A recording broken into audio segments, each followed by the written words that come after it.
Luxury doesn't just appear. It doesn't erupt from chaos.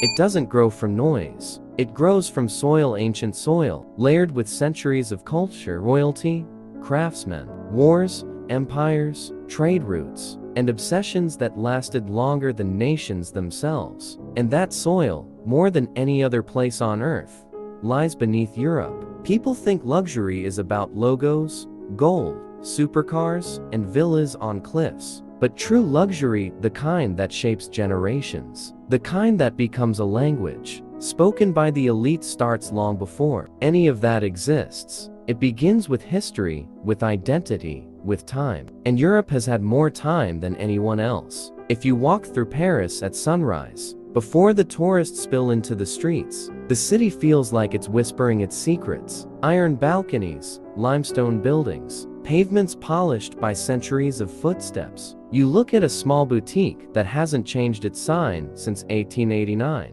A watchmaker polishing a piece of metal as if he's touching something sacred. A shoemaker working on a single pair of shoes that will take him 45 hours to finish. Nothing is rushed. Nothing is mass-produced. It's as if Europe refuses to let time move faster than its traditions. This is why luxury is born here, because Europe doesn't chase trends, it shapes them.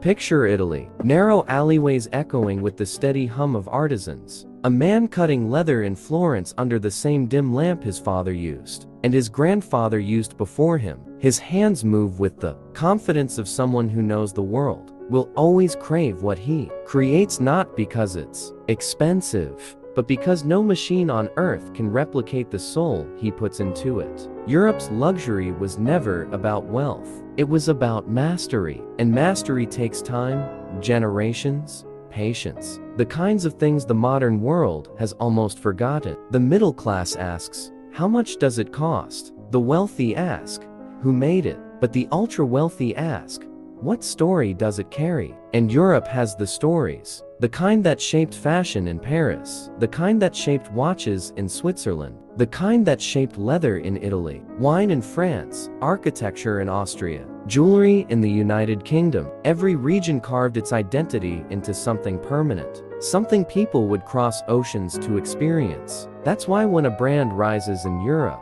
it rises with a weight that other regions struggle to replicate. When a European luxury house releases a new bag or watch, it isn't just a product, it's the continuation of a lineage, a new chapter in a story centuries in the making. This is why Europe leads the world in luxury, because every piece it creates is rooted in something older and deeper than money. But there's another reason, one that's harder to see unless you pay attention to psychology. Europe understands desire, not loud desire, the flashy, explosive kind you see on billboards, but the quiet desire that whispers inside people. Europe learned that the richest customers in the world don't actually want the most expensive item. They want the item that feels impossible to get. Scarcity, exclusivity, quiet prestige. This is the currency of European luxury. A European brand might intentionally produce fewer bags than there are customers. They might refuse to sell you a watch unless you have a history with them. They might make their boutiques feel intimidating, on purpose, an environment where only those who understand the language of luxury can survive. Luxury, after all, is not for everyone. And Europe knows exactly how to make you feel that. Part of this comes from royalty. Europe spent centuries under kings, queens, empires, and aristocrats. Wealth wasn't just wealth, it was bloodline, power, relevance, clothes, jewelry, castles, horses, perfumes, carriages. All of these things were symbols first, products second. Even after monarchies fell, the psychology stayed alive. Europeans still associate luxury with refinement, not exposure. Craftsmanship, not noise. Legacy, not hype. This is why American luxury often feels loud, bold, engineered for attention. But European luxury feels quiet, elegant, almost sacred. One is built for the masses, the other is built for the chosen. And when the world grew wealthier, when Asia rose, when America boomed, when the Middle East exploded with oil fortunes, guess where all these new elites looked? Back to Europe, to the source, to the original blueprint of what wealth is supposed to feel like. Europe didn't chase the wealthy chased Europe. Because that's what true luxury does, it pulls you in without trying. Consider the architecture. American cities rise fast, skyscrapers built in a few years. Blocks transformed in a single decade. European cities evolve slowly, like living museums. Walking through Vienna or Prague feels like stepping into a painting. That timelessness becomes part of the luxury experience. A boutique in Milan feels more valuable because it sits under archways built 600 years ago. A watch from Geneva feels more prestigious because it comes from a place that has protected the craft for centuries. Even the imperfections become part of the charm. The narrow streets, the uneven stones, the antique wooden doors. These are not flaws. They are signatures. Proof that humans shaped these places by hand. Proof that luxury grows in spaces where time is allowed to breathe.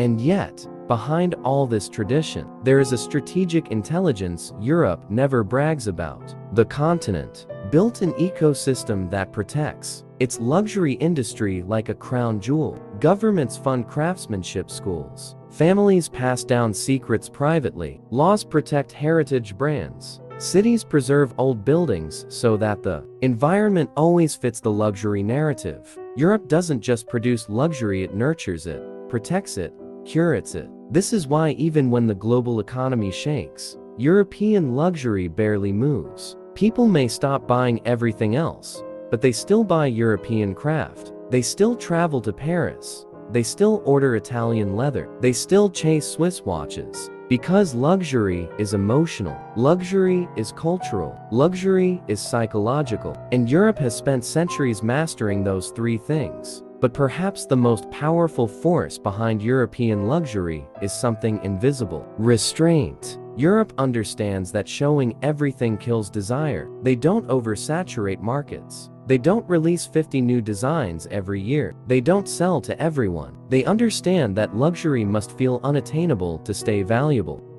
An American brand tells you what to buy. A European brand lets you chase it. And that chase, that subtle, elegant tension is what keeps the world addicted to European taste. The wealthy don't want what is popular. They want what feels rare. They don't want what is loud. They want what feels whispered. They don't want what everyone can get. They want what only a few understand. Europe built its luxury empire on these principles long before social media existed, long before modern marketing, long before the world knew what branding meant. Their identity was carved in history itself, and that history still shapes global taste today. This is why, no matter how powerful other countries become, no matter how rich new economies grow, luxury always returns to Europe like a compass pointing north. Paris is still the fashion capital. Geneva is still the watch capital. Milan is still the leather capital. London is still the jewelry capital. Monaco is still the playground of the elite. Not because Europe is richer,